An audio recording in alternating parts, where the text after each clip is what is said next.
आज पूरे देश में बांकीपुर विधानसभा सीट की रिजल्ट और बांकीपुर विधानसभा सीट की पूरी इतिहास जो है वो चर्चा का विषय बना हुआ है, क्योंकि यहाँ से प्रशांत किशोर जो जनस्वराज के सबसे बड़े लीडर है वे आज बिहार विधानसभा के चुनाव में जीत प्राप्त किए हैं। और आपको बता दें कि बांकीपुर आज पूरे दिन ट्रेंड कर रहा है सोशल मीडिया से लेकर के न्यूज़ों में।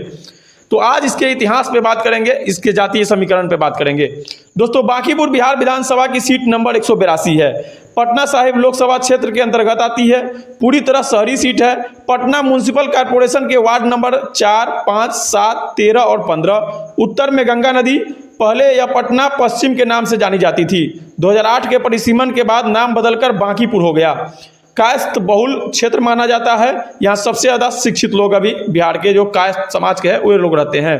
1957 से शुरू पहले चुनाव में कांग्रेस के राम शरण साव जीते थे। 1962 में कृष्ण बल्लभ सहाय कांग्रेस से ही जीते थे। 1967 में महामाया प्रसाद सिन्हा जन क्रांति दल से जीते थे। 1969 से लेकर 72 तक सीपीआईएम के उम्मीदवार AK सिंह सुनील मुखर्जी जीते थे। 1977 जनता पार्टी के ठाकुर प्रसाद, 1980 कांग्रेस के रंजीत सिन्हा, 1985 और 1990 में रामानंद यादव स्वतंत्र थे। 1995 से बदलाव हुआ, बीजेपी के नवीन किशोर प्रसाद सिन्हा, नितिन नवीन के पिता जो थे वे जीते थे। 2000 फरवरी से लेकर 2005 तक अक्टूबर तक वे जीतते रहे। उसके बाद 2006 में पिता की मृत्यु के बाद उपचुनाव में नितिन नवीन बीजेपी भारी मतों से जीती पटना पश्चिम से। 2008 परिसीमन सीट का नाम बदल करके बांकीपुर पड़ा। कुछ हिस्से दीघा में चले गए, कुछ पटना सेंट्रल से जुड़े। यह सीट लंबे समय तक सत्ताधारी दल के करीबी रही। कायस्थ नेताओं का दबदबा रहा। आपको जातीय समीकरण के बारे में बता दें, कायस्थ समुदाय सबसे निर्णायक भूमिका में रहते हैं, 14 से 15%, कुछ अनुमानों में 15 से 19% भी है। यह बिहार की एकमात्र कायस्थ बहुल सीट मानी जाती है। और आपको बता दें कि यहाँ पे प्रमुख समूह अनुमति जो है वो है, यादव जो है 11 से 12% है, मुस्लिम 8 से 9%, वैश्य जो है 8 से 9%, चंद्रवंशी जो है 9%, दलित SC 8%, भूमिहार 8%। ब्राह्मण, राजपूत, कुर्मी, कुशवाहा, लवकुश आदि बीजेपी की जीत का फॉर्मूला कायस्थ प्लस स्वर्ण, ब्राह्मण, भूमिहार, राजपूत, वैश्य एनडीए सहयोगी दलों का, जदयू का लवकुश, अति पिछड़ा, अन्य का दलित का जो समीकरण था वो काफ़ी सटीक बैठता था। विकास और सुशासन का मुद्दा भी काम करता था।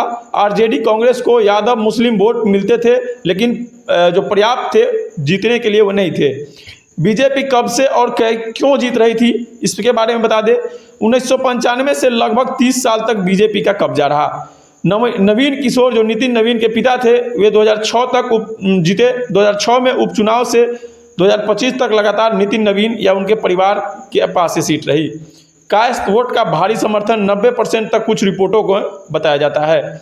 शहरी सीट है, विकास, सड़क, शहरी सुविधाओं का मुद्दा, नितिन नवीन की व्यक्तिगत पकड़, कई बार मंत्री रहे, सड़क निर्माण, शहरी विकास कानून, विपक्ष कमजोर रहा, बटा हुआ रहा, एनडीए का गठबंधन फायदा में रहा। बड़े अंतर से जीत, 2010 में 60,000 वोट, बाद में 39,000 प्लस वोट। नितिन नवीन 2010, 15, 20, 25 में लगातार जीते। 2025 के बाद राज्यसभा गए और बीजेपी राष्ट्रीय अध्यक्ष बने।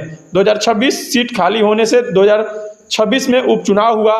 परिणाम आप लोग देख चुके हैं। परिणाम यह हुआ कि एक एक करके पटना पश्चिम युग संक्षेप 1995 से बीजेपी बांकीपुर, 2008 के बाद 2010 में नितिन नवीन, इस सारे लोग जीतने के बाद आज पहली बार इसमें प्रशांत किशोर की एंट्री हुई है। यह सीट बीजेपी के गढ़ मानी जाती थी। यहाँ से बीजेपी के लोग यहाँ तक कह देते थे कि यहाँ से हम किसी कुत्ते या बिल्ली को भी खड़ा करेंगे तो ये सीट हमारी मतलब सुरक्षित सीट है, वहाँ से वे सीट निकाल लेंगे।